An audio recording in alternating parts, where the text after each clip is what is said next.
How you doing? This is Glenn Shepard here with another Man Wisdom video.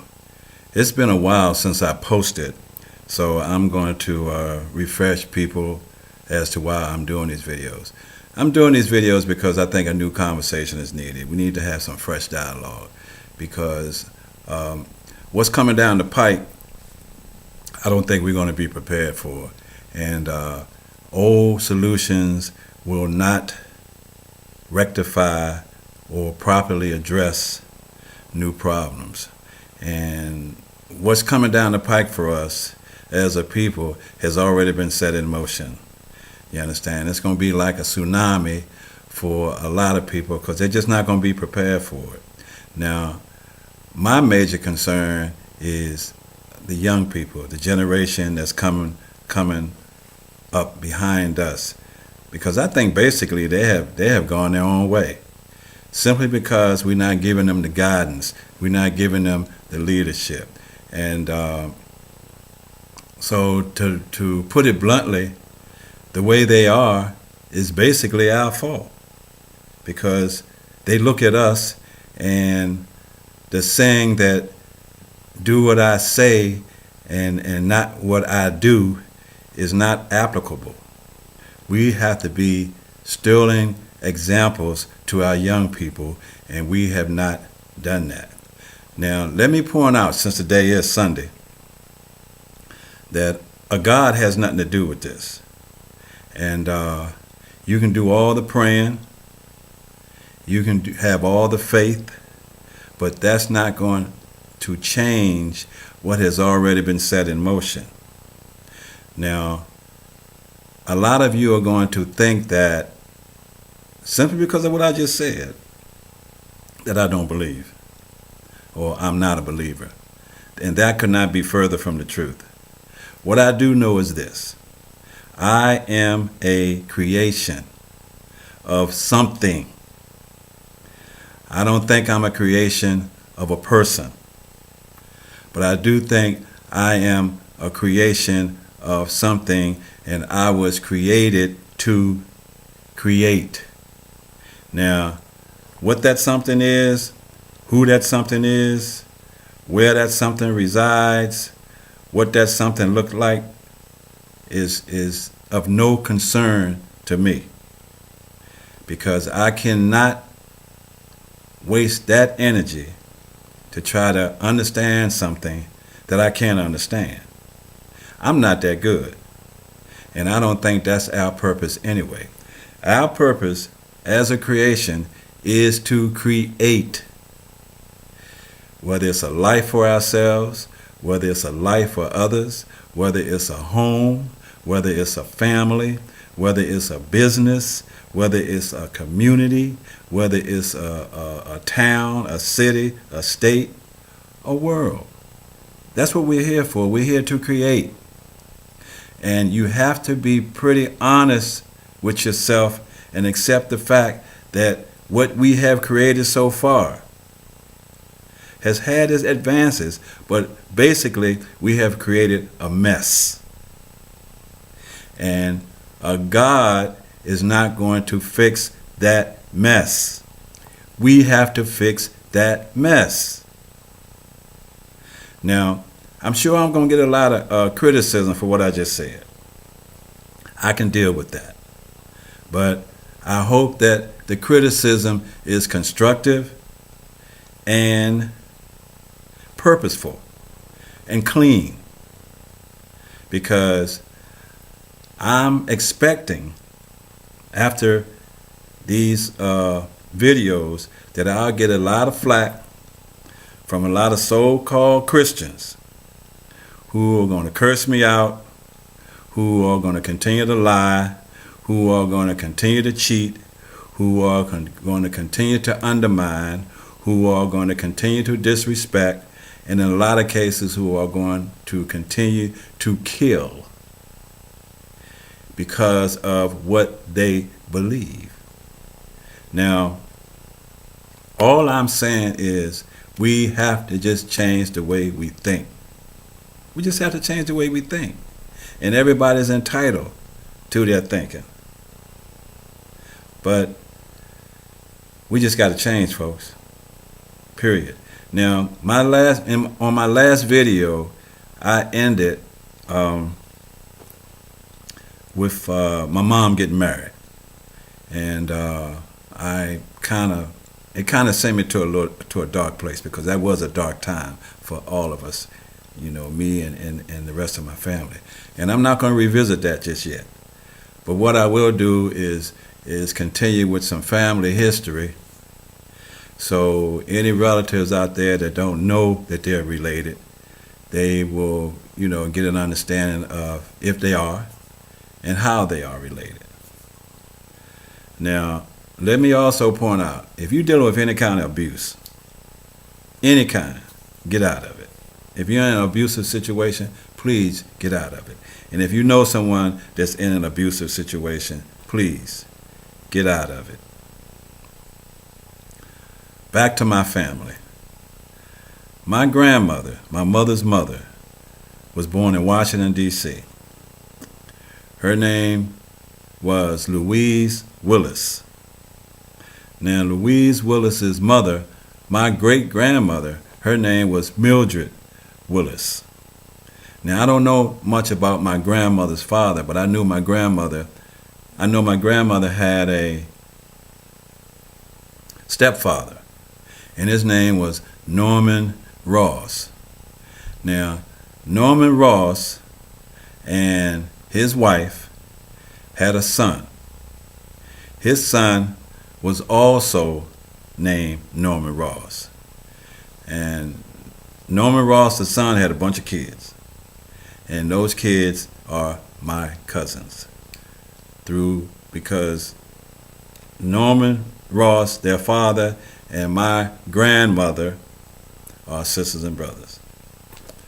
Now, when my grandmother came to Alexandria, she married a gentleman by the name of Douglas.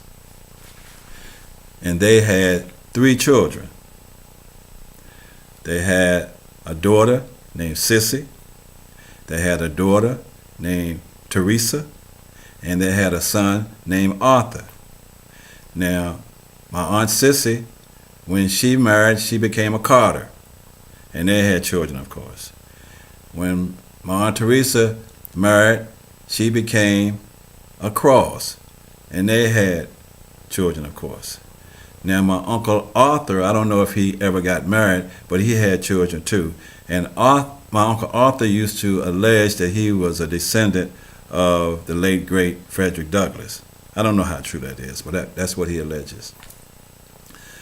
My grandmother ended up divorcing Mr. Douglass and marrying my grandfather, my mother's father. His name was John Shepherd. That's how I got my name, because I never met my dad. My mother was his first child, Margaret. Then there was Ruth. Then there was Harleen. Then there was Lorraine. Then there was Wilbur. Now, in the previous video, I said that I was the second male to be born into the Shepherd household, but I was incorrect because I didn't know anything about Wilbur.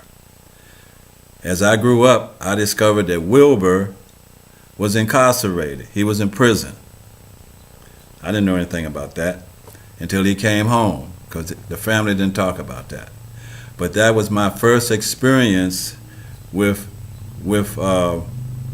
black men being locked up. And as I grew older, I discovered that was the unfortunate fate of a lot of black men. Not only back in the 50s, beyond, and all the way up to today. It's just a system that's in place to incarcerate people of color. Simple as that. You can believe it, or you don't have to believe it. Now, I always wondered why, I wondered how my grandfather was able to acquire this house that we were living in, because it was the largest house on the block. It was in a pretty nice neighborhood, and we were the only black family on that block. The rest of the families were white. But shortly after we moved in, the white families start moving out. And strange as it may seem, the trend has reversed itself, because my mother lives in this house today.